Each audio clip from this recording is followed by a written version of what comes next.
Sir मैं आपके साथ में हूँ सर, प्लीज।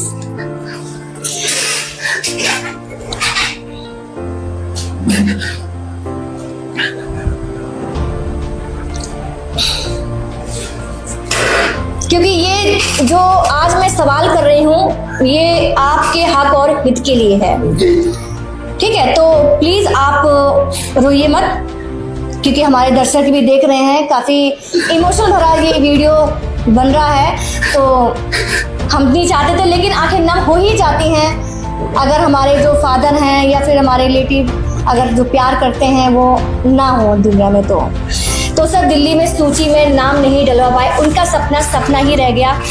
मेरे जो फादर थे वो मेरे आदर्श थे जी। मैं उनकी मीटिंगों में चाय पिलाता था लोगों को जब दुसाध भाइयों का सम्मेलन होता था, और जो जितने भी हमारे घर पे या हमारे कार्यालय पे लोग आते थे, जहाँ हमारा पापा का ऑफिस हुआ करता था, जी जी, तो वहाँ पे मैं दरी बिछाता था, कुर्सियां लगाता था, उनकी सेवा दिया करता था। तो मैं सुनता था, मेरे फादर का सपना था कि पासवान समाज जो दुसाध जाति है इनका दिल्ली की सूची में नाम हो। साथ मैं अपनी भी वेदना कहना चाहता हूं, जो मेरा दर्द है पासवान होने के नाते, कि विगत आजादी के 75 सालों के बाद भी आज पासवान जाति दिल्ली में ठगा महसूस कर रहा है, क्योंकि हमारी जाति दिल्ली की सूची में नहीं है, जिसके कारण हमें आरक्षण नहीं मिल पा रहा। ऐसा क्यों नहीं, जबकि सभी को एक साथ रहने का हक जो है वो पूरे अपने भारत में ही है, फिर भी इसके बाद में भी पिछड़ा हुआ? सर इसलिए देखिए, एक तरफ तो केंद्र सरकार हमारी डिजिटल इंडिया की मांग करती है, कहती है कि आप एक जगह करो, पूरे इंडिया में एक जैसा मान्यता प्राप्त है। जब हम हरिजन बिहार में है तो दिल्ली में भी रहना चाहिए, यूपी में भी रहना चाहिए, देश के सभी राज्यों में हमारे को आरक्षण मिलना चाहिए। अखिल भारतीय दुसाध उत्थान परिषद की दिल्ली प्रदेश स्तर पर पासवान समाज द्वारा संयुक्त बैठक में दिल्ली प्रदेश पासवान समाज दुसाध जाति के अध्यक्ष विजय प्रधान आए हुए सभी दुसाध भाइयों का और पासवान समाज के लोगों का इस बैठक में आभार प्रकट करता है कि आप इतनी बड़ी संख्या में इस बैठक में आए हैं। मैं वादा करता हूं आपको कि दुसाध भाइयों के हक और हित के लिए हमेशा तैयार था और रहूंगा। दिल्ली दुसाध उत्थान परिषद पासवान समाज का मैं दिल्ली प्रदेश का अध्यक्ष हूँ, और चूंकि मेरे पे दायित्व दी गई थी कि भाई पासवान होने के नाते दिल्ली की सूची में नाम के लिए, तो मैं पशुपति पारस जी जो हमारे गार्जियन हैं और हमारे जो मेन गार्जियन सुभाष बिहारी जी, इनके नेतृत्व में मैं बस यही मांग करता हूं कि हर बात ये पासवान समाज दुसाध जाति को दिल्ली की सूची में नाम डलवाए, क्योंकि हमें बहुत दुख और चिंता के साथ कहना पड़ रहा है कि खुद मैं अध्यक्ष होने के नाते मैं कह रहा हूँ कि विगत आज़ादी के 75 सालों के बाद भी हम वंचित हैं, पीड़ित हैं, शोषित हैं, और हमारे दिल्ली की सूची में नाम नहीं है। तो मैं इसी वीडियो के माध्यम से तमाम जो आप चैनल है इनको धन्यवाद देना चाहता हूं कि दिल्ली की सूची में हमारा नाम हो। धन्यवाद जी। धन्यवाद।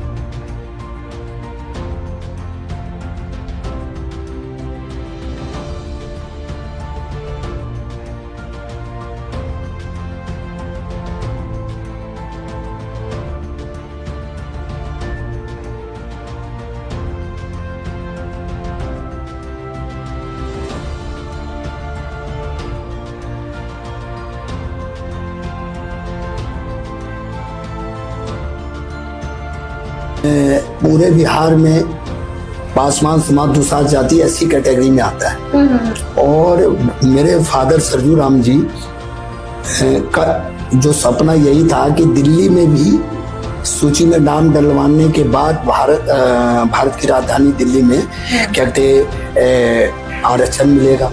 तो इसके लिए वो लंबी लड़ाई लड़े, और उन्होंने इसके लिए आज हमारे बीच में स्वर्गीय रामविलास पासवान जी नहीं है, उनसे भी संघर्ष किया और उनके खिलाफ कई आंदोलन किए जंतर मंतर पे, कि भाई उनके खिलाफ रैलियां निकाली कि आप पासवान समाज के इतने बड़े नेता हो।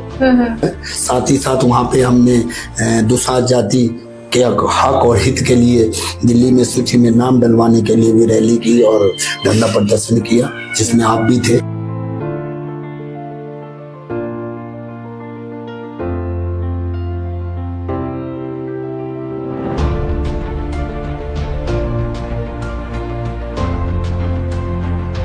नेता शासन प्रशासन ने इस बात को इग्नोर क्यों किया, ये समझ में नहीं आ रहा सर।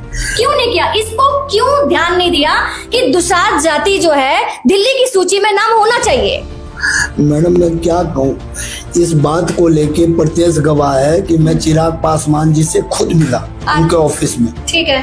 और चिराग जी से बोला कि भाई मेरे फादर का जो सपना था, आपके फादर से संघर्ष किया, मैं आपसे दोस्ती करना चाहता हूँ और आपसे मैं ये कहना चाहता हूँ कि भाई आप दिल्ली की सूची में नाम डलवाइए। आपने डायरेक्ट बात करी थी? डायरेक्ट बात की उनके कार्यालय में जाके। अच्छा। मेरे साथ मुजफ्फरपुर के जिला पार्षद अजय पासवान जी थे और सर्जन डॉक्टर भी थे मेरे साथ, जो ऑल इंडिया मेडिकल में थे, जो हमारे दुसाध जाति से ही थे।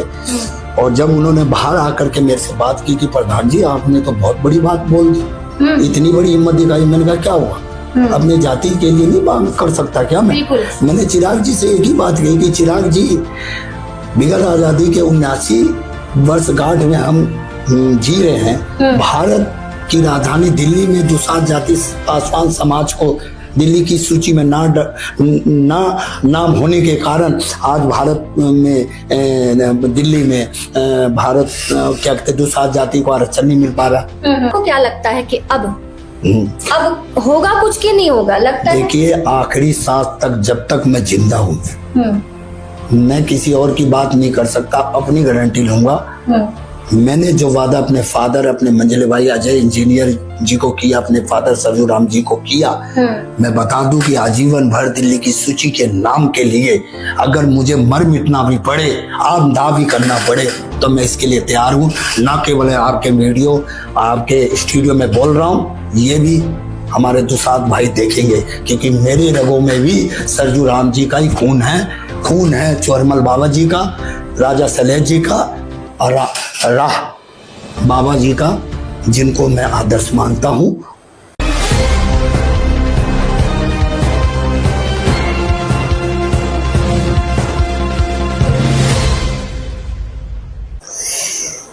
नमस्कार, आप देख रहे हैं एनएसएस न्यूज और मैं हूं आपके साथ अनीता सिंह। साथियों, मैं अनीता सिंह एनएसएस न्यूज के माध्यम से बिहार चुनाव 2025 विधानसभाओं के चुनाव को लेकर अपने स्टूडियो में खास मेहमान से बातचीत करवाने वाली हूं, और जो कि दिल्ली प्रदेश पासवान समाज दुसाध जाति के अध्यक्ष भी हैं, क्योंकि बिहार में 6% पासवान समाज दुसाध जाति के लोग रहते हैं, जो कि बिहार के चुनाव में उनका समर्थन या विरोध का बहुत बड़ा मायने होता है। बिहार की राजनीति में कई पासवान के लोकप्रिय नेता पूरे देश में चर्चा का विषय बने हुए हैं। जैसे कि वर्तमान नेताओं में बात करें तो चिराग पासवान जी और पशुपति पारस, प्रिंस पासवान और संजय पासवान जैसे अनेकों नेताओं के नाम पासवान समाज के हक और हित के लिए लिया जाता है। ये कहां तक ठीक है या गलत है, इसको लेकर एक समाज सेवक और पासवान समाज के दुसाध जाति के दिल्ली प्रदेश अध्यक्ष विजय प्रधान जी से हम खास बातचीत करेंगे अपने स्टूडियो। साथियों, तो आइए हम बात करते हैं बहुत बड़े समाज सेवक और दिल्ली प्रदेश पासवान समाज दुसाध जाति के अध्यक्ष विजय सर जी, कैसे हैं आप? जी बिल्कुल ठीक हूँ मैं। बढ़िया। हाँ जी सर, कई सवाल हैं जो कि आज आपके सामने रूबरू और पूछे जाएंगे जी, और हमारे दर्शक जो लोग हैं जो देख रहे हैं उनके भी लग रहा है कई सवालों के जवाब आपके माध्यम से मिल जाएगा। बिल्कुल कोशिश करेंगे मैम। कोशिश करेंगे ना सर? जी बिल्कुल। तो जिस टॉपिक पे हम लोग बात करने वाले हैं आज बात करते हैं, तो लगता है कि आपको थोड़ा सा कोल्ड भी है। जी, वो छठ पूजा गई थी उसमें ओके। सेवा भावना और सेवादार बने। कोई नहीं, कंफर्टेबल है ना आप? जी बिल्कुल से। तो इलेक्शन का दौर भी चल रहा है सर, जी, आपको पता है इलेक्शन बिल्कुल बिहार में। तो चलिए आज की शुरुआत करते हैं, हम सवालों पे सवाल करते हैं। ठीक, तो सबसे पहला सवाल सर मेरा ये है कि सर पासवान समाज दुसाध जाति के इतिहास के बारे में कुछ बताइए हमारे दर्शकों को। जी मैम, देखिए पासवान समाज दुसाध जाति, इसके बारे में देखिए जहाँ तक मैंने अपने परिवार से सुना और इतिहास के बारे में जो मैंने स्टडी की, उससे तो मुझे बस इतना पता है कि हमारे पासवान समाज जो दुसाध जाति है, तो भारत की आजादी से पहले दुसाध जाति मानी जाती थी। और दुसाध जाति में हमारे जो चुहरमल बाबा, ये बहुत बड़े महापुरुष थे, और राजा सैलेश, इन दोनों की वीर गाथाएं ऐसी थी, इन्होंने ऐसे ऐसे पराक्रम किए, ऐसी ऐसी वीर योद्धा बन के कार्य किए दुसाधों के लिए, समाज के हक और हित के लिए, लोगों के लिए। तो वो आज हमारे जाति के लिए एक उपदेशक है और वो हमारे आदर्श हैं और उनको हम प्रेरणा लेते हैं। हमारे जो बाबा चुहरमल जी थे वो दुर्गा जी के उपासक थे। कहते हैं कि वो दुर्गा जी की पूजा में इतने मग्न हो गए थे कि उनको दुर्गा जी के कुछ शक्तियां आ गई थी, उनके अंदर लगातार ऊर्जा और शक्ति चुहरमल बाबा में इतनी बड़ी थी, तभी हम उन्हें पूजते हैं, उन्हें मानते हैं। उनकी लगातार 1, 2, 50 नहीं हजारों वीर गाथाएं ऐसी है जो उन्होंने पराक्रम करके दिखाया कि किस तरह से वो वीर महापुरुष के रूप में हमारे बीच में आज गिने जाते हैं। राजा सैलेश जी, उनका भी नाम बहुत बड़ा सूरवीरों में लिया जाता है। वो इस समय वो नेपाल में थे और बिहार, उस समय जब भारत आजाद नहीं हुआ था, और उससे पहले की गाथा की राजा सैलेश राजा जमाने में गिने जाते थे। और उन्होंने भी हमारे दुसाध कुल के, वो भी महापुरुष थे, उन्होंने अपनी वीर गाथाओं के द्वारा बिहार जाति को उठाया, उनका उत्थान किया और उनको आगे बढ़ाया। उनको आज नमन करते हैं। और साथ ही साथ आपने पूजा सुनी होगी राजा राह बाबा की। जी बिल्कुल जी।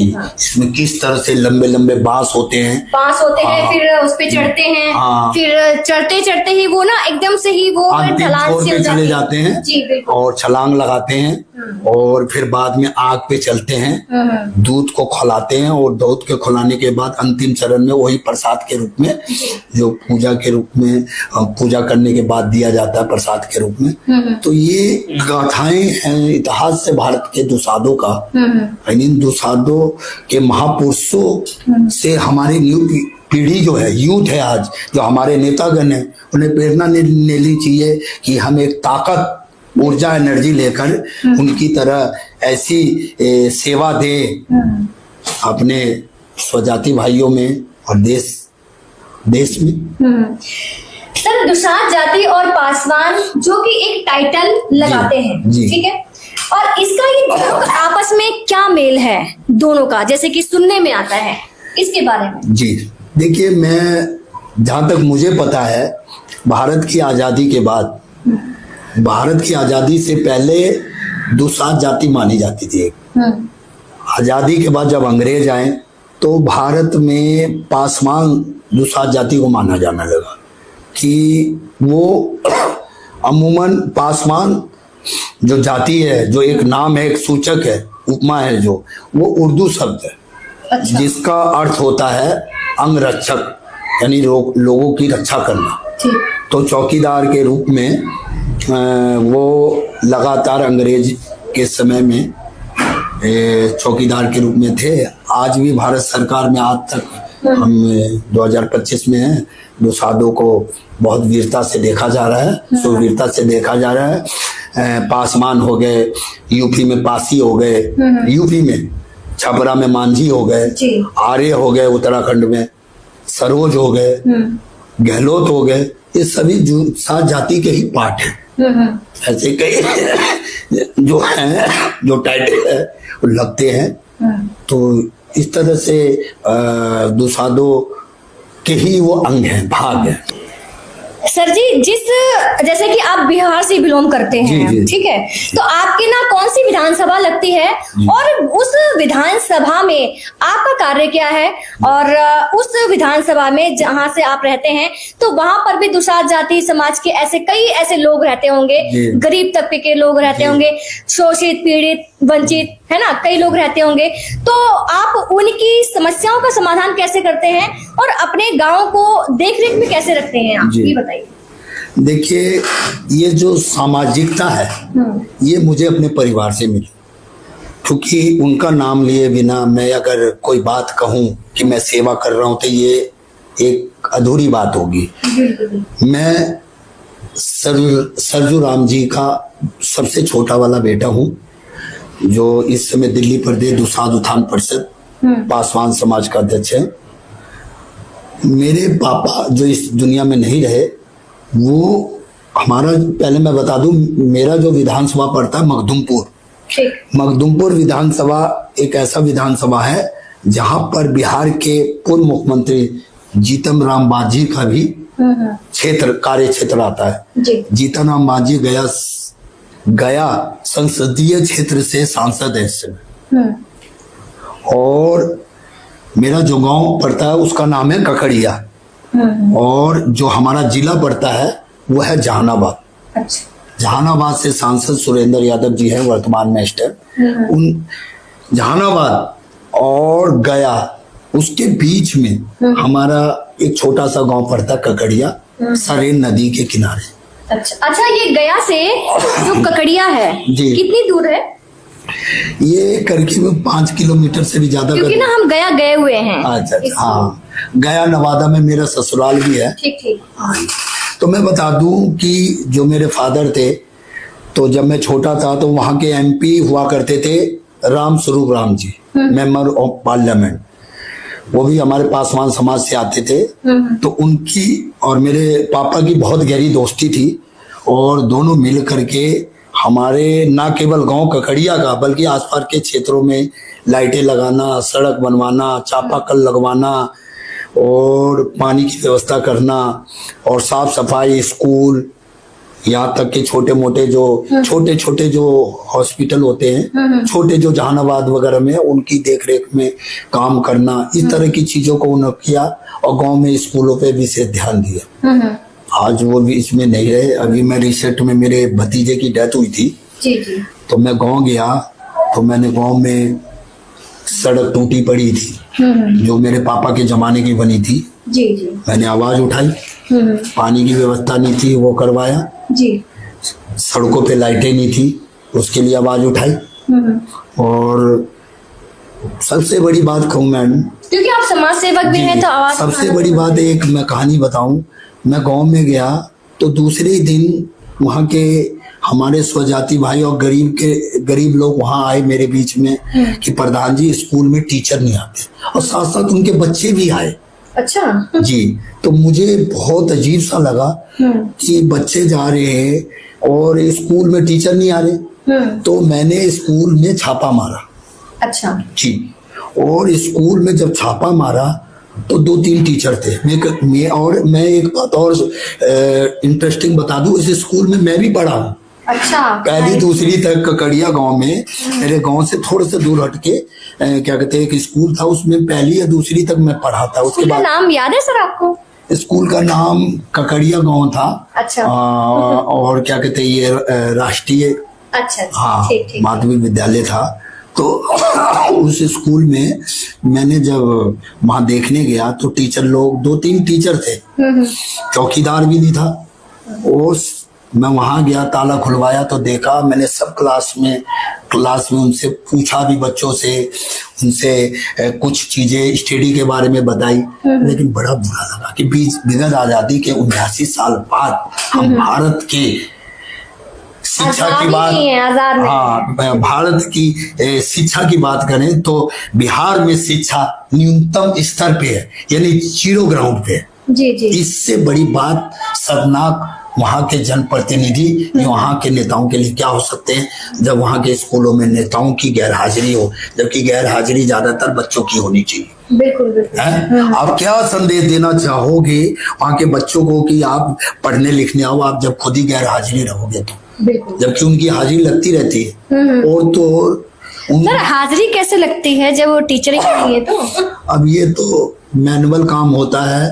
वो तो, और वहाँ के जो खाना वगैरह आता है या बच्चों के स्पोर्ट्स के चीजें आती हैं, वो भी क्या कहते स्कूल के टीचर अपने घरों पे ले जाते हैं, ये भी बच्चों ने बताया मुझे। अच्छा अच्छा अच्छा। हाँ, और दूसरी बात ये है कि वहाँ आंगनबाड़ी भी है, वहाँ भी ऐसी है कि घर पे वो टीचर बैठे रहते हैं, आंगनबाड़ी चल रही है। लेकिन एक बात बता दूं कि मीडिया एक ऐसा प्लेटफॉर्म है, जब मैंने वहां आवाज उठाई तो इतना डर तो था विजय प्रधान का उनको कि आज तक इस स्कूल में टीचर भी आ रहे, बच्चे भी आ रहे, आंगनबाड़ी भी खुल रही है। वेरी गुड सर, बहुत बढ़िया। विजय प्रधान जी, जी सबसे पहले जो पूछना चाहूंगी कि मैं आपके जो फादर थे जी अब तो इस दुनिया में नहीं रहे, जी और जिनका नाम मैं लेना चाहूंगी कि ना सरजू राम जी, जी। ठीक है, आपके पापा थे। जी तो उन्होंने समाज के लिए हक और हित के लिए इतना काम किया, जी। दुसाध जाति में होने के बावजूद भी समाज में, ठीक है, तो समाज के लिए इतना काम किया और काम करते करते अपने हक और हित के लिए, लोगों के हक और हित के लिए काम किया और दुनिया में नहीं रहे। और दिल्ली की सूची में कहा जाए तो उन्होंने अपना दुसाध जाति का नाम भी नहीं डलवा पाए। उनका सपना जो है सर, सपना ही रह गया। तो मैं ये कहूंगी आपसे, थोड़ा आप भी इमोशनल हो रहे हैं, आपकी आंखें नम हैं, जो कि आप लोग देख पा रहे हैं। सर मैं आपके साथ में हूं सर, प्लीज।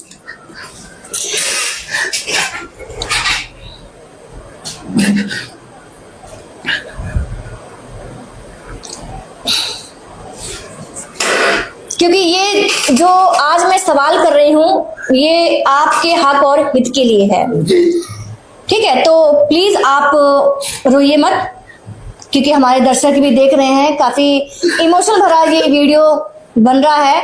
तो हम नहीं चाहते थे, लेकिन आंखें नम हो ही जाती हैं अगर हमारे जो फादर हैं या फिर हमारे रिलेटिव अगर जो प्यार करते हैं वो ना हो दुनिया में। तो सर दिल्ली में सूची में नाम नहीं डलवा पाए, उनका सपना ही रह गया। उनके जो मंझली बेटे थे, ठीक है, जिनका नाम है अजय इंजीनियर, और वो सरकारी टेंडर लेते थे, बड़े बड़े टेंडर लेते थे, ठीक है, सरकारी महकमे पे थे आप वो, और उन्होंने खूब नाम कमाया, पैसा कमाया और वो भी चले गए, ठीक है। तो मैं ये चाहूंगी सर कि इसके बारे में कुछ बताइए कि इधर दिल्ली की सूची में नाम नहीं डलवा पाए आपके फादर, करते करते हो गया, और आप भी उसी समाज के ही रहने वाले हैं, दुसाध जाति के ही हैं, और 2 साल हो गया आपको लगभग, ठीक है, और पूरी दिल्ली के प्रदेश अध्यक्ष भी हैं आप। तो सर आप उनका जो सपना है आप कैसे पूरा करेंगे, जरा प्लीज बताइए। प्लीज पहले तो आप थोड़ा सा नॉर्मल हो जाइए, ठीक है। देखिए मैं कि मेरे जो फादर थे वो मेरे आदर्श थे जी। मैं उनकी मीटिंगों में चाय पिलाता था लोगों को, जब दुसाध भाइयों का सम्मेलन होता था, और जो जितने भी हमारे घर पे या हमारे कार्यालय पे लोग आते थे, जहाँ हमारा पापा का ऑफिस हुआ करता था, जी जी, तो वहां पे मैं दरी बिछाता था, कुर्सियां लगाता था, उनकी सेवा दिया करता था। तो मैं सुनता था, मेरे फादर का सपना था कि पासवान समाज जो दुसाध जाति है इनका दिल्ली की सूची में नाम हो, ताकि जो बिहार से गरीब, वंचित, पीड़ित, शोषित जो स्वजाति लोग आते हैं भारत में, और भारत की राजधानी दिल्ली में रोजगार के पर्पज से, अपने बच्चों को पढ़ाने के पर्पज से, तो उन्हें आरक्षण मिले। उन्हें दिल्ली सरकार की तरफ से और केंद्र शासित प्रदेश से दिल्ली, वहां से हमारे पासवान समाज दुसाध जाति भाइयों को मदद मिले, आर्थिक आधार पर भी, सामाजिक आधार पर भी, नौकरी में भी, यानी जहां जहां जो एससी कैटेगरी में जो जो सुविधा मिलनी चाहिए वो दिल्ली में, चूंकि पूरे बिहार में पासवान समाज दुसाध जाति एससी कैटेगरी में आता है, और मेरे फादर सरजू राम जी का जो सपना यही था कि दिल्ली में भी सूची में नाम डलवाने के बाद भारत की राजधानी दिल्ली में क्या कहते आरक्षण मिलेगा। तो इसके लिए वो लंबी लड़ाई लड़े, और उन्होंने इसके लिए, आज हमारे बीच में स्वर्गीय रामविलास पासवान जी नहीं है, उनसे भी संघर्ष किया और उनके खिलाफ कई आंदोलन किए जंतर मंतर पे, कि भाई उनके खिलाफ रैलियां निकाली कि आप पासवान समाज के इतने बड़े नेता हो। एक नारा स्वर्गीय रामविलास पासवान जी का था कि मैं उस घर में दिया जलाऊंगा जहां वर्षों से अंधेरा है। तो मैं आज तक दिल्ली की सूची में पासवान जंतर समाज मंतर में सर मैं भी गई थी जी। हम लोग गए हुए थे, उसके अंदर में जो प्रदर्शन हुआ था जी। जो कि रामविलास पासवान जी के लिए किया गया था जी। जो कि एक बहुत बड़ा रहा वो चीज़। जी, उसमें देखो आप आए, हमने आपका स्वागत भी किया जी। और उसमें हमने पासवान जी को भारत रत्न देने के लिए मांग भी की और धरना प्रदर्शन भी किया कि 4 बार वो क्या कहते हैं जितने भी प्रधानमंत्री रहे वहां पर मंत्री पद पे रहे, सत्ता में हर बार रहे वो, तो उन्हें भारत रत्न दिया जाए। और जिस भी मंत्रालय में रहे उस मंत्रालय को उन्होंने चमकाया, उसको प्रोग्रेस किया, इसके तहत उन्हें भारत रत्न दिया जाए। साथ ही साथ वहां पे हमने दुसाध जाति के हक और हित के लिए दिल्ली में सूची में नाम डलवाने के लिए भी रैली की और धरना प्रदर्शन किया, जिसमें आप भी थे। और हर साल हम करते हैं। हर साल मैं दर्शकों को बता दूं कि जो मेरे फादर के बारे में आपने बताया, वो उनके बारे में थोड़ा सा बता दूं कि वो FCI fertilizer corporation of India limited में सेक्शन ऑफिसर पद पे थे। ओके। 100% में से 40% वो घर पे खर्चा करते थे, 60% समाज में दुसाध जाति के लिए खर्चा करते थे, जिसके कारण आज उन्हें पूरा दुसाध जाति पासवान समाज और उन्हें एक आदर्श के रूप में मानते हैं। जी सर।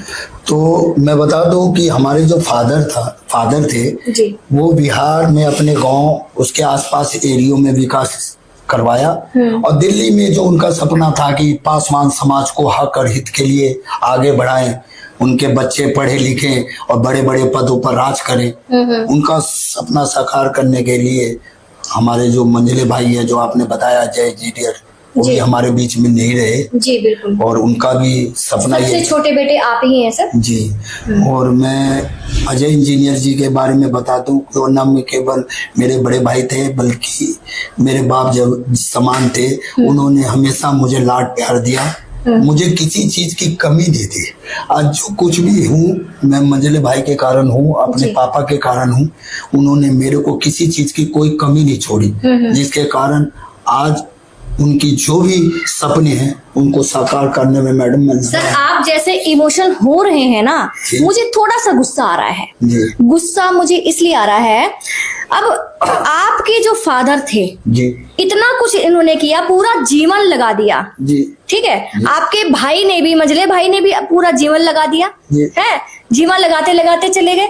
लेकिन ये बात समझ में नहीं आती कि वहां के नेता, शासन प्रशासन ने इस बात को इग्नोर क्यों किया, ये समझ में नहीं आ रहा सर। क्यों नहीं किया, इसको क्यों ध्यान नहीं दिया कि दुसाध जाति जो है दिल्ली की सूची में नाम होना चाहिए। मैडम मैं क्या कहूँ, इस बात को लेके प्रत्यक्ष गवाह है कि मैं चिराग पासवान जी से खुद मिला उनके ऑफिस में, ठीक है।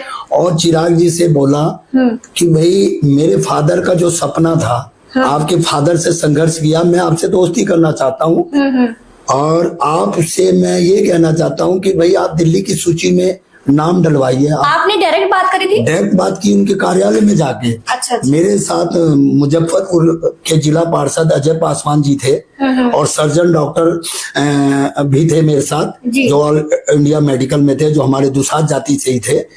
और जब उन्होंने बाहर आकर के मेरे से बात की कि प्रधान जी आपने तो बहुत बड़ी बात बोल दी, इतनी बड़ी हिम्मत दिखाई। मैंने कहा क्या हुआ, अपने जाति के लिए नहीं बात कर सकता क्या मैंने चिराग जी से एक ही बात कही कि चिराग जी विगत आजादी के 79 वर्षगांठ में हम जी रहे हैं। भारत की राजधानी दिल्ली में दुसाध जाति पासवान समाज को दिल्ली की सूची में नाम होने के कारण आज भारत में दिल्ली में भारत क्या कहते दुसाध जाति को आरक्षण नहीं मिल पा रहा। बिहार से सर्टिफिकेट बना के दिल्ली में दिया जाता है, उसके बाद एसडीएम को जाओ, इतनी लंबी प्रक्रिया होती है। हाँ, जिसके कारण गरीब सिलेंडर मार जाता है, जिसके कारण वो सरकार के सभी लाभों से वंचित हो जाता है। इसका मतलब 0 सन्नाटा। आपको क्या लगता है कि अब होगा कुछ कि नहीं होगा? लगता है देखिए आखिरी सांस तक जब तक मैं जिंदा हूँ मैं किसी और की बात नहीं कर सकता, अपनी गारंटी लूंगा। मैंने जो वादा अपने फादर, अपने मंझले भाई अजय इंजीनियर जी को किया, अपने फादर सरजू राम जी को किया, मैं बता दूं कि आजीवन भर दिल्ली की सूची के नाम के लिए अगर मुझे मर मिटना भी पड़े, आमदा भी करना पड़े, तो मैं इसके लिए तैयार हूं। ना केवल आपके वीडियो, आपके स्टूडियो में बोल रहा हूं, ये भी हमारे दुसाद भाई देखेंगे, क्योंकि मेरे रगों में भी सरजू राम जी का ही खून है चोरमल बाबा जी का, राजा सलेह जी का और राह बाबा जी का, जिनको मैं आदर्श मानता हूं, उनको मैं फॉलो करता सर हूं। सच की लड़ाई के लिए हम भी आपके साथ हैं सर। बहुत बहुत बढ़िया। सर हम बात करते हैं कि लॉकडाउन के अंदर में, जैसा कि मैंने भी देखा, आपने भी देखा, पूरे भारत ने देखा, जी ठीक है। जी। लॉकडाउन के दौरान अन्नू सूद जी ने जितनी मेहनत लॉकडाउन के दौरान करी, जितने प्लान लोग कर रहे थे, जितना खाना पानी, बहुत ज्यादा हेल्प करी, ठीक है। वहीं जो है कि चिराग पासवान, जो कि बहुत बड़े नेता अपने आप को बोलते हैं, तो उनका कोई फर्ज नहीं था कि उन लोगों के लिए कुछ करना, कि दूल्हे बने बैठे ही रहना, क्योंकि ना देखिए, दूल्हे बनने का हक तो सर आपको तो है ही है। चिराग पासवान कुंवारे हैं, सही बात है। लेकिन जितनी मेहनत इन्होंने करी, क्या उन्होंने की, क्या उनको नहीं करनी चाहिए थी सर? देखिए मैडम, एक इच्छा शक्ति होती है, एक क्या होता है कि पैरासूट से आना, उन्हें सब चीज विरासत में मिली है। एक बहुत बड़ा ब्रांड रामविलास पासवान जी के बेटे हैं वो, और उनके जितने भी, जैसे पशुपति पारस हो गए, रामचंद्र पासवान जी हैं जो अभी इस बीच में नहीं रहे जी, उनके वो भतीजे भी हैं। लगातार उनके पूरा परिवार सांसद या किसी मंत्री पद पे पूरे देश के हैं या बिहार के हैं, उनका पूरा कुलवा नेतागिरी में है। लेकिन पूरी फैमिली है सर, पूरी फैमिली है जी। लेकिन मैं कहता हूं कि देखिए, ये हमारे पासवानों के लिए, दुसाध जाति के लिए सौभाग्य की बात है। लेकिन एक चीज तो बनती है ना, आप एक तरफ चिराग जी कहते हैं बिहार इज फर्स्ट, बिल्कुल ठीक है। आप इस समय क्या है,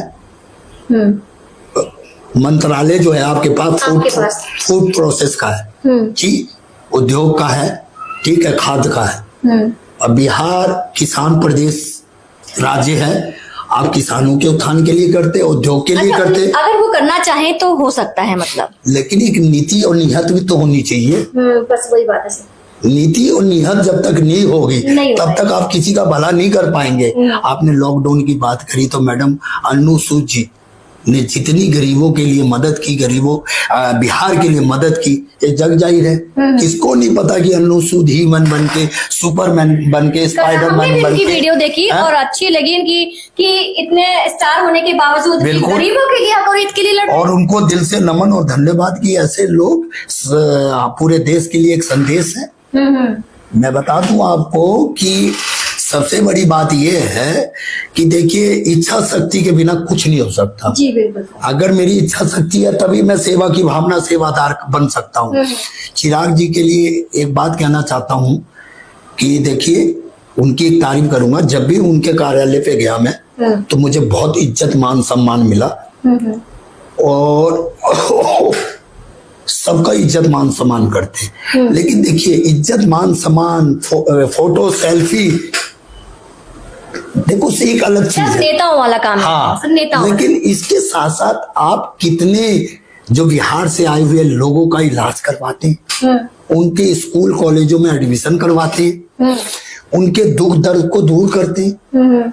अगर आपके किसी भी जाति भाई की हत्या होती है या वो किसी तरह से पीड़ित है, शोषित है, वो कितनी आप मदद करते हो, ये गिना जाएगा इतिहास में। सर जैसे कि मैंने आपकी आंखें नम देखी मैंने, तो सर एक आप भी हैं कि अपने पिता का सपना पूरा करने के लिए अभी भी जी जान लगा रखी है, तो ऐसे तो चिराग पासवान जी को भी करना चाहिए था।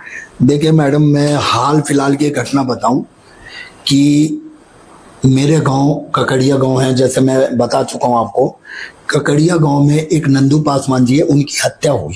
ठीक है, दलित पासवान समाज से थे, दुसाध जाति के थे। उस हत्या के लिए मैं प्रिंस पासवान जी, जो मेरे दोस्त भी हैं, उनको के पास भी गया, पशुपति पारस के पास भी जी के पास भी गया, और चिराग जी के पास भी गया, और फिर कार्रवाई नाम की कोई चीज नहीं हुई।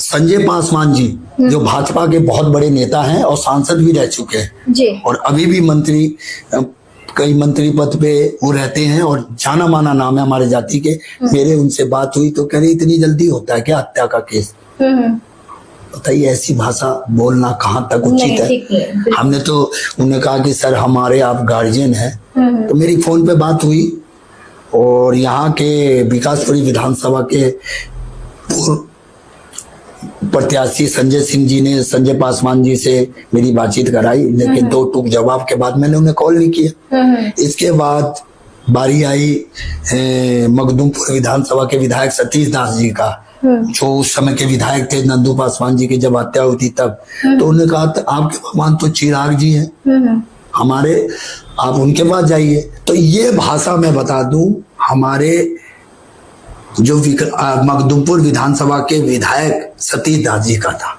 ऐसी भाषा विधायक की है कि आपके भगवान तो चिराग है, वो क्यों उनसे क्यों नहीं करवाते? अच्छा, एक दूसरे पे थोपते हैं। बस काम करने के लिए कोई राजी नहीं।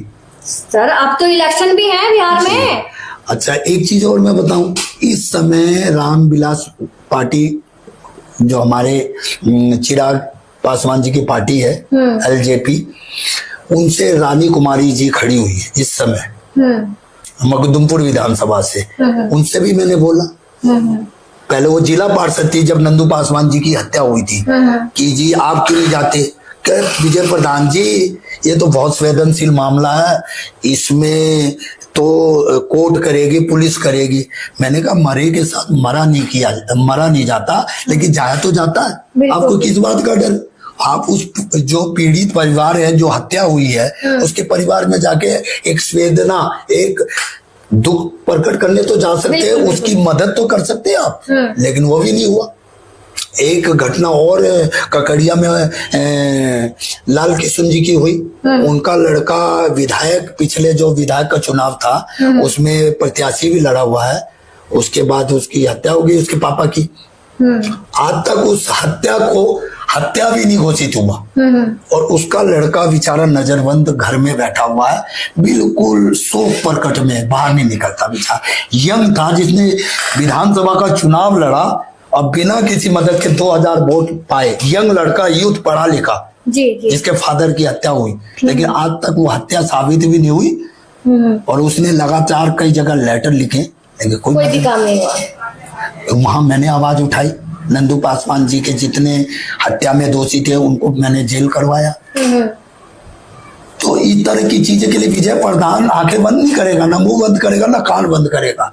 जब भी मेरे पास किसी तरह की कोई समस्या, चाहे बिहार से आए या देश से आए, पासवानों के लिए, दुसादों के लिए, तो विजय प्रधान 24 घंटे इनके लिए खड़ा था, है और रहेगा। विजय प्रधान जी, आपको लगभग 2 साल हो गए हैं दिल्ली प्रदेश अध्यक्ष बने हुए हैं। तो आपको क्या लगता है कि ना दिल्ली प्रदेश अध्यक्ष बनने के बावजूद भी कि आप नहीं कर पा रहे हैं, इसका क्या रीजन हो सकता है? जी बिल्कुल राइट, आपने क्वेश्चन किया कि इन 2 सालों में कई हत्याएं हुई, जैसे गोल्डन पासवान जी की हत्या हुई, इसमें भी मैंने बहुत एक्शन लिया उसमें। और जितने पासवानों की बिहारों में हत्या हुई उसमें संस्था के नाम के ऊपर DGP, SP, मुख्यमंत्री, प्रधानमंत्री, राष्ट्रपति सबको लेटर गिरे और उसके बाद परिणाम ये हुआ कि एक्शन हुआ। राजगीर में एक केस मेरे पास ऐसा आया जो कोर्ट ने कह दिया कि भाई इनको ये जगह मिलनी चाहिए, लेकिन वहां इतने बाहुबली हैं, कोर्ट के आदेश के बावजूद भी वो जगह उन्हें नहीं मिल पाई, उसके लिए लड़ाई लड़ रहा। बताइए, तो देखिए मैं जब तक हूँ, हाँ आपने जो 2 साल की बात की उसको काटूंगा नहीं। 2 साल हुए तो हर 2 साल में हर 6 महीने पे मैं जंतर मंतर पे धरना देने जाता हूँ, परमिशन लेके। वो तो मैं देखती हूँ। हाँ, और मैं लगातार आवाज उठाता हूँ, ये आवाज कभी बंद नहीं होगी। और लगातार दिल्ली स्तर पे मैं लगातार दुसाध जाति का नाम दिल्ली की सूची में डलवाने के लिए लगातार प्रयास करता हूं, वचनबद्ध हूँ और इसके लिए मैं जवाबदेही हूँ और इसके लिए मैं सभी लोगों को संगठित कर रहा हूँ। और आपके वीडियो के माध्यम से अगर मेरी बात को जितने दुसाध भाई पासवान समाज सुन रहे हैं तो आप मेरा साथ दें, मेरे नंबर पे फोन करें, मेरे घर आए और मेरे से संपर्क करें। हम आपके हर समस्या को, चाहे वो किसी आधारित हो, जो भी संभव हो, हम आपकी समस्या को दूर करें। और दिल्ली की सूची में नाम डलवाने के लिए आप मेरे साथ खड़े हों, मैं आपके साथ दूंगा।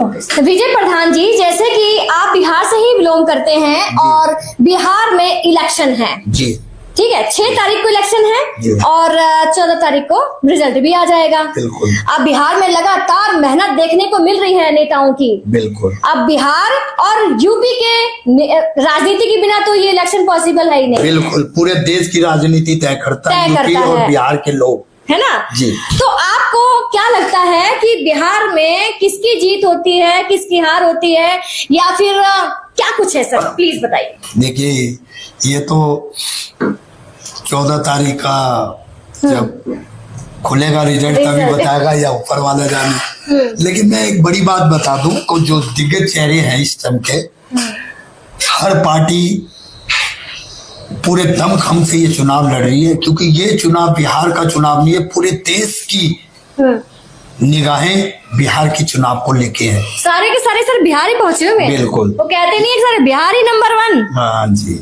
देखिए है भी नंबर 1 बिहार, और सभी की जुबान पे रहता है। जी, बिहार ही एक ऐसा देश है जिसकी राजनीति के बिना पूरा देश अधूरा है।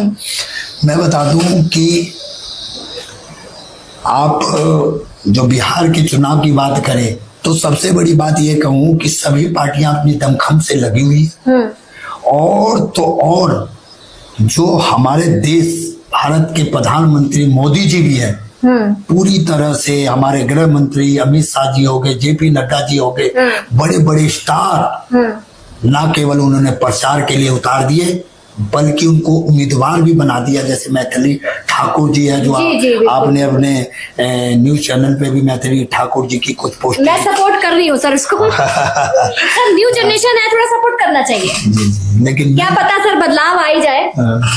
देखिए, बदलाव आने का मतलब ये है कि मैथिली ठाकुर जी से देखा होगा आपने, लगातार यूट्यूब पे उनका विरोध भी हो रहा है। हाँ। क्योंकि देखिए, अमूमन क्या होता है कि खिलाड़ी हो, फिल्म स्टार हो, बहुत बड़ा क्या कहते वो पद पे हो किसी में, फिर वो जब चुनाव आता है तो राजनीति में घुस जाता है, तो लोगों को कुछ अजीब सा लगता है कि दर्री बछाने वाले, पार्टी में सेवा करने वालों को टिकट नहीं मिलती और इन सेलिब्रिटियों को आके पैराशूट से आते हैं और टिकट ले जाते हैं। तो कहीं ना कहीं हमारे जैसे समाज सेवकों को ये पछता नहीं है और इनका हम विरोध करते हैं।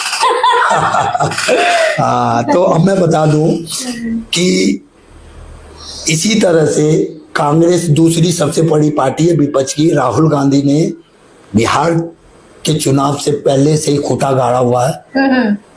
वोट चोर वाली जो वोट चोर गद्दी चोर, हाँ, ये पूरे देश नहीं दुनिया देख रही है। हाँ। कि इस तरह जो इन्होंने ये लाइव वीडियो और जो उन्होंने खुद एंकर बन के, हाँ, एंकर बन के इस चीज को आगे लाए, ये पूरे बिहार में घूमा और बिहार में कांग्रेस और राहुल गांधी भी पूरे दमखम दिखा रही है और राहुल गांधी जी का भी वेलकम हुआ है। ये अलग बात है कि राहुल गांधी जी से पूरा देश समाज सेवक के रूप में तो देख रहा है, लेकिन जो मेरा व्यक्तिगत राय है, लेकिन मैं जो व्यक्तिगत सोचता हूँ उनके बारे में, तो मेहनत तो करते हैं, लेकिन जब एग्जाम का टाइम आता है थोड़ा सा वो बीच में थोड़ा कट जाते हैं। अब बिहार के चुनाव में उन्होंने वोट चोर की राजनीति बड़ी जोरों से शुरू की और घर घर में पहुंचा दी, लेकिन एकदम से विदेश में चले गए। अरे आपको क्या जरूरत थी? किसको नहीं पता है कि कांग्रेस पार्टी बिहार में पूरी तरह से कमजोर है। उनके पास 2 बड़े स्टार थे, पप्पू यादव, कन्हैया कुमार, हाँ, लेकिन उनको ला करके रिप्रेजेंट करके मेहनत करते, लेकिन कहीं ना कहीं वो तो भगवान जाने, वो खुद पार्टी उनकी जाने। मैं तो एक अपनी व्यक्तिगत राय देना चाहता हूँ कि उनकी पार्टी ने भी मेहनत करी है। चिराग जी ने भी अपनी मेहनत के बल पे 29 सीटें एनडीए में लाए हैं, जो अपने बल पे पिछली बार उनके 1 सीट जीती थी, वो अकेले बल पे लड़े थे। मैं बता दूं बिहार में 243 विधानसभा की सीटें, सभी लोग जीत के लिए दमखम लगा रहे हैं हर पार्टी। सर एक बात देखने को मिल रही है जी, जैसे कि चाहे स्टार हो गए चाहे नेता हो गए, सभी नेताओं को मैं ग्राउंड पे देखती हूँ, जी। लेकिन ना सर चिराग पासवान जी नजर नहीं आते ग्राउंड पे। देखिए चिराग पासवान जी क्षेत्र में जा रहे हैं, देखिए मीडिया कहीं ना कहीं नजर ना आए लेकिन मीडिया में जरूर नजर आ जाए। अच्छा अच्छा अच्छा, हाँ, ठीक है। तो क्योंकि देखिए मैं बताऊं, जो सत्ता में रहता है वो टॉप 10 चैनल है ना, वो सत्ताधारी का जरूर दिखाते हैं। यही रोष है। देश का सबसे बड़ा चौथा स्तंभ जो होता है मीडिया, जी। उन्हें सत्ता पक्ष के साथ साथ विपक्ष को भी दिखाना उतनी मजबूती से दिखाना चाहिए। 20 साल से सत्ता में एनडीए है, जिसमें हमारे चिराग जी भी हैं, नीतीश कुमार जी भी हैं, है कि नहीं है। बीजेपी का गठन है, सम्राट चौधरी, मंगल पांडे, संजय जायसवाल, आरके सिंह हो गए, उपेंद्र कुशवाहा जी जैसे लोग हैं। भाई इतने लोग हैं आपके, गिरिराज सिंह जी हो गए। आप हमारे बीच में सुशील मोदी नहीं रहे, तो कहने का मतलब है कि आपके इतने बड़े 20 साल से आप शासन कर रहे हैं, उसके बाद भी आप विपक्ष वाली भाषा बोल रहे हैं। Bihar is first, Bihari is first, ये किसकी भाषा है, किसके डायलॉग या वचन है? चिराग जी का। बिल्कुल। तो चिराग जी सत्ता में है, आप सत्ता में बिहार को फर्स्ट, बिहारी को फर्स्ट नहीं कर पा रहे, तो क्या विपक्ष में जाके करोगे क्या? तो ये गुमराह आप मीडिया को कर सकते हो, हम जैसे समाज सेवक को नहीं कर सकते। ये भाषा तो विपक्ष की है। विपक्ष आपसे पूछेगा कि Bihari is first, Bihari is first होनी चाहिए, उनको उद्योग मिलने चाहिए। जो आज बिहार के लोग, गरीब लोग पलायन कर रहे हैं, बिहार के दूसरे भारत के दूसरे राज्यों में नौकरी पेशे के लिए जाते हैं, मजदूरी करने के लिए, पढ़ने के लिए, इलाज कराने के लिए, क्या बिहार में उद्योग नहीं खुलना चाहिए? हॉस्पिटल नहीं बनना चाहिए? बिल्कुल। नालंदा विश्वविद्यालय की तरह विश्व स्तर पे कोई विद्यालय नहीं बनना चाहिए? सर बिहार में तो ऐसा कुछ सुधार मुझे नहीं लगा 80 सालों में। अब वही 20 साल से सत्ता में, ये एनडीए सरकार थी नीतीश कुमार जी के नेतृत्व में, तो हम इन्हीं से मांग करेंगे ना। हम तेजस्वी जी से मांग तो करेंगे। नया कोई भी जीतता है, कोई भी नेता, जी। तो लगता है कि आपको कुछ बदलाव होगा ऐसे में, जब इतने सालों से नहीं हुआ तो विश्वास 5 साल का होता है सर, 5 साल में तो क्या कुछ हो जाता है। देखिए हमारा काम है सच की आवाज को दिखाना। बिल्कुल बिल्कुल। समाज सेवक का परम कर्तव्य होता है, मीडिया का परम कर्तव्य होता है जनता को अवेयरनेस करना, उनको जागरूक करना कि आप जागो, आप अपनी पढ़ाई, शिक्षा, चिकित्सा, रोजगार, अपने हक और हित की लड़ाई के लिए ऐसे नेता खोजो जो आपके हक और हित को पूरा करे, आपके क्षेत्र में विकास लाए, आपके सभी चीजों को पूरा करे। सर इलेक्शन के दौर में आप क्या जनता को, वहां के जनता को क्या ऐसा मैसेज देना चाहते हैं कि ना बड़े सोच समझ के वोट दीजिए? देखिए मेरा विजय प्रधान समाज सेवक के रूप में तो मैं ये संदेश देना चाहता हूँ पूरे बिहार वासियों को कि आप जाति, धर्म और क्षेत्रवाद से ऊपर उठकर अपने बिहार के प्रोग्रेस यानी विकास के लिए वोट करें, और साथ ही साथ वहां शिक्षा, चिकित्सा, रोजगार के लिए वोट करें। वोट करें महंगाई के खिलाफ, वोट करें अपनी उन्नति के लिए, तभी विकास में सुधार हो सकता है। ऐसे नेताओं को वोट ना करें जो जाति के नाम पे आपसे वोट मांगे, धर्म के नाम पे आपसे वोट मांगे, क्षेत्र के नाम पे आपसे वोट मांगे, क्योंकि वोट लेकर के फिर अपने परिवारवाद के नाम पर अपने परिवार को आगे बढ़ाएंगे और हजारों करोड़ों के मालिक बन जाएंगे। किन किन नेताओं, आपसे तो छुपा नहीं है, लोगों से छुपा नहीं, देश से नहीं छुपा है। बिल्कुल बिल्कुल सर। आप ये देखिए हमारे जाति में भोला पासवान जी मुख्यमंत्री, जो हमारे बीच में नहीं है, इस दुनिया में नहीं है, 3 बार मुख्यमंत्री रहे अपने कार्यकाल में। पुनिया है बिहार में, वहां आज भी उनका गरीब परिवार इंदिरा कॉलोनी में रहता है। मुख्यमंत्री 3 बार रह चुके, तो एक मिसाल है। उन्होंने भी बिहार के दुसादों के लिए, जाति के लिए और बिहार के सामूहिक लोगों के लिए खूब काम किया, लेकिन फिर भी अपने परिवार को नहीं आगे बढ़ाया। उनका परिवार आज भी इंदिरा कॉलोनी में एक गरीब परिवार बन के रह रही है। तो इनसे, इन नेताओं को सीखना चाहिए, वोटरों को सीखना चाहिए। बिल्कुल। एंड में मैं एक बात कहना चाहता हूँ बिहार की सभी जनता को कि ये जो आपका चुनाव है 2025 का, ये बहुत बड़ा और चुनौती है। और ये चुनाव ना केवल बिहार की दिशा और नीति को तय करेगा, बल्कि पूरे देश की राजनीति को एक दिशा निर्देश देगा। बिहार की राजनीति से देश की राजनीति को तय करता है। यूपी की राय को पूरे देश की राय से माना जाता है, जोड़ा जाता है। तो मैं कहना चाहता हूं कि बिहार की जनता को जाग जाना चाहिए और बिहार के विकास के नाम पे वोट देना चाहिए। और जो बिहार की हितों की रक्षा भारत के दूसरे राज्यों में कर सके, उन नेताओं को वोट करना चाहिए। ओके सर, आज हमारे स्टूडियो में आए तो धन्यवाद आपका दिल से। साथियों, जैसा कि हमारे स्टूडियो में आप लोगों ने विजय प्रधान जी को सुना, मैं एनएसएस न्यूज के माध्यम से बिहार के वासियों को ये कहना चाहती हूँ, एक संदेश है मेरा। 2025 के चुनाव चल रहे हैं और चुनाव के अंदर में आप लोगों को बहुत ही सोच समझ के वोट देना पड़ेगा, क्योंकि अगर आप लोगों ने एक बार बटन दबा दिया, जिसको वोट देगा वो 5 साल तक लगातार लगा रहेगा। इसलिए आप लोगों ने सोच समझकर वोट देना है, ये सोचकर कि वो नेता जो खड़ा हो रहा है, जिसको हमने जिताया है, क्या वो हमारे भविष्य को उज्जवल कर सकता है? इस चीज को लेकर देख समझकर वोट देना है आप लोगों ने। तो साथियों, ये वीडियो आप लोगों को कैसी लगी मुझे कमेंट बॉक्स में जरूर लिखना।